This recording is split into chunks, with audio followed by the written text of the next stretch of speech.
Hello friends, Lee Seacamp here. Enjoy this interview with Rachel Held Evans, taped on site at the famed Rhea County Courthouse in Dayton, Tennessee, site of the 1925 Scopes Monkey Trial. Enjoy.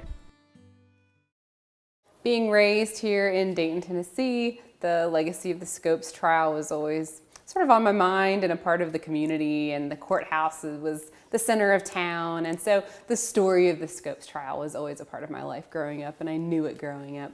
But I think in the broader sense, the way the Scopes trial affected me and affected a lot of people is when we had this sort of showdown between, they said, science and religion. It created a dichotomy that I've always felt and have had to deal with and struggle with in my own life. I was raised in a very conservative Christian home, in a very conservative Christian town, and so I always thought that evolution was something that atheists believed. And I think that's part of the legacy of the Scopes trial, is that it sort of pitted religion against science.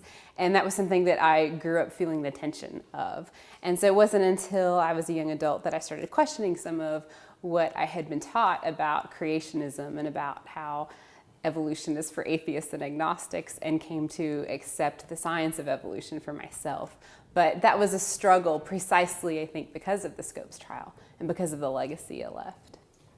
Well, when I call myself an evolutionist, usually when I'm talking about these issues, I'm talking about how everybody has to adapt to sort of survive, and how one's faith has to adapt to survive. And that's true at the individual level. We have to make changes based on new information about how we understand God and how we understand the universe.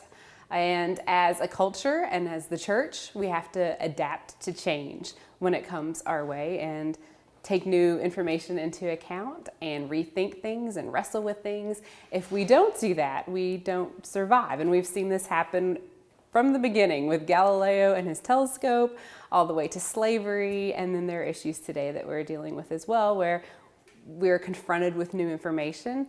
We rethink some things, and in order for our faith to survive collectively and as individuals, we have to sometimes adapt to those changes. Sometimes I see science as sort of continually challenging this idea that we human beings are at the center of everything. And that certainly was true for Galileo and in that whole conversation about geocentrism and heliocentrism. And I think it's true in some ways with the evolution conversation, because we kind of like to think that God created the universe and the first thing God did was put, people in this garden that God had created for them.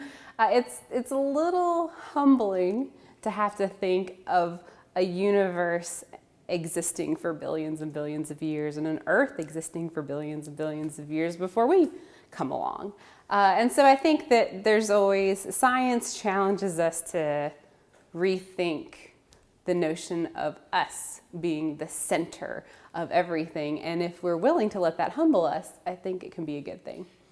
Well, evangelicals in particular love to throw this word biblical around, and so I kind of wanted to challenge this idea that we use the word to say, oh, well, I believe in biblical politics, or I believe in biblical manhood, biblical womanhood, biblical marriage. And I particularly wanted to challenge the notion of biblical womanhood, because growing up conservative evangelical, I was always told, you need to practice biblical womanhood. And that typically meant staying home, getting married, having children, raising a family, being domestic, and certainly not entertaining any notion of becoming a pastor or taking any church leadership. So I wanted to challenge the idea that anyone is practicing biblical womanhood all the way. So I took a page from A.J. Jacobs, who wrote The Year of Living Biblically, and I tried a year of biblical womanhood.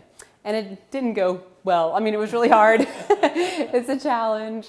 So I had to cover my head whenever I prayed. I had to grow out my hair really long, because it says that a woman's glory is if she has long hair.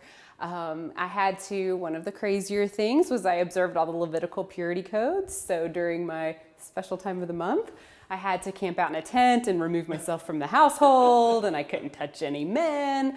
So it was an experiment that I was glad I had put a year-long limitation on, but my hope was to kind of start a humorous conversation around the idea that anyone's practicing biblical manhood or biblical womanhood or biblical marriage at all. We're all selective in our interpretation and application of Scripture.